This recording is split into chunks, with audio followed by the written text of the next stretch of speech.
안녕하세요, 임용환입니다. 오늘은 지난 시간에 얘기한 대로 한비자입니다.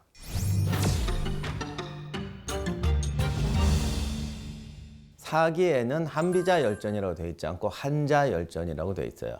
한비자는 세 글자로 해놓으니까 정말 이름인 줄 아시는데, 원래 이게 자자를 붙이는 게 뭐 공자, 맹자, 증자 이런 것처럼 성에다가 자자를 붙여서 존칭의 뜻인데, 한비자는 성이 한이고 이름이 비예요. 어떻게 이름을 또 비자를 넣는지 몰라. 안일비를 넣었는데, 그러면 한자라고 불러야 되는데, 이게 나중에 당나라 때 당송 8대가의 한 명이었던 유명한 한유라는 문장가가 있습니다. 이 사람을 한자로 붙이면서 원래 한자가 한비자로 바뀐 거예요. 희한해, 그죠? 한자 아님.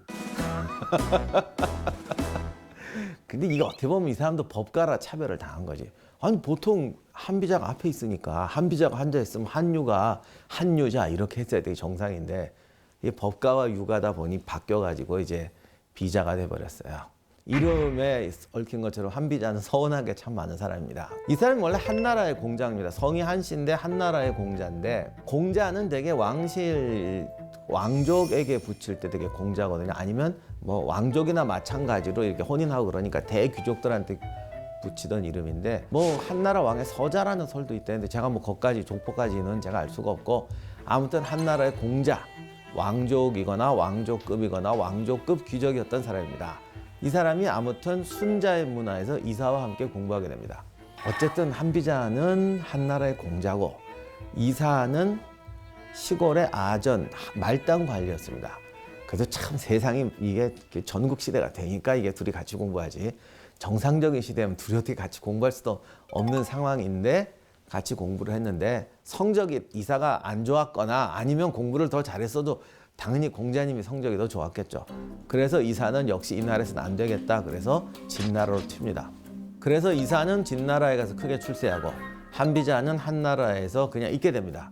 그러다가 왕한테 상소를 올렸는데 왕이 또 안 받아줬대요. 그래서 그냥 그러고 살았는데 저술만 팔려나가기 시작했어요.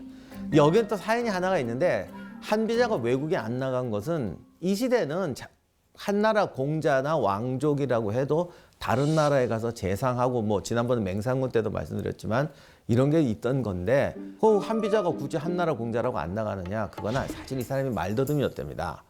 이 춘추 전국 시대가 정말 말의 전성 시대잖아요.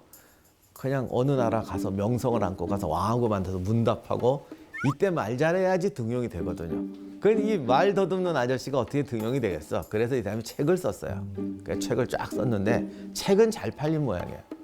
제가 최근에 느낀 건데, 한비자의 책이 있어요. 한비자의 책을 보면 뒤에 설림이라는 게 있는데, 이게 딱 우리나라의 용재총환이 어우야담 같이 야담집, 해동기원 이런 거 보면 사람들 얘기했어요. 누가 과거 시험 봤는데 요래 때더라. 뭐 그러니까 한 5줄짜리, 3줄짜리 일화들 쫙 모아놓은 거 있거든요. 이거를 제일 먼저 지은 게 한비자예요. 설림이라고 그래가지고, 물론 그 전에도 그런 게 있었는지 모르지만 보통 이렇게 고전 중에서는 그게 아주 거의 선구적인 업적인데, 사람들의 일화 에피소드를 꽁트를 쫙 깔아놓은 거예요. 왜 그랬겠어요? 이 사람이 말이 안 되니까 책이라도 읽어야 될 거 아니야. 근데 읽었는데 어려운 얘기만 써면 누가 읽어?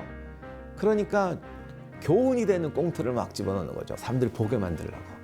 그래서 이제 그런 것까지 쓰면 오죽하면 이게 안 되니까. 그래서 이제 그걸 했는데 이게 히트를 친 것 같아요. 그래서 책이 쫙 퍼지다가 누가 그 책을 들고 진나라에 갔습니다. 그때는 아직 진시황이 아니고 진왕정이라고 그랬는데, 근데 이제 진시황은 뒤에 유머편이 아니라 본론, 그래도 본론을 본론을 읽다가, 야, 이거 정말 훌륭하다. 난 이런 책 쓴 사람 한번 만나봤으면 한이 없겠다라고 했습니다. 그때 옆에 누가 있었냐면 바로 한비자의 라이벌이었던 이사가 있어요. 보통 사람 같으면 이럴 때 누가 가르쳐 주겠어요? 재수없는 놈. 그럼 속으로 저 자식 오면 나만 위험해. 그러고 가만히 있겠지. 근데 사람이 리더는 좀 무섭고 봐야 되는 게, 나중에라도 진시황이 사람을 찾아서 불렀어. 그랬더니 완전 보니까 한비자가 여기 동수창 이랬단 말이죠. 그럼 진시황이 딱 보고, 야, 너 그때 왜 나한테 얘기 안 했어? 이렇게 되면 가는 거예요. 그러니까 이사가 바로 이실직고합니다. 얘가 누굽니다. 제 친구입니다. 어쩌저쩌고. 근데 말로는 그래가지고 진나라가 한나라를 쳤다고 되어 있는데, 이건 아닌 것 같아요. 원래 진나라는 어쨌든 서진을 하려고 그러는데, 아무튼 한나라를 쳤더니 한나라가 하필 한비자를 진나라로 보냈대요. 아니면 쳤는데 군사적 이유로 쳤는데 누구를 사신으로 보낼까 그랬더니 진시황이 한비자를 좋아한대요. 그 책 팬이래요. 그래서 갔을 수도 있죠. 뭐 어떻게 된지 모르지만 하여간 한비자가 진나라로 왔어요. 그런데 이상하게 또 진나라는 한비자를 별로 등용을 안 했습니다. 뭐 그 사연은 잘 모르겠어요.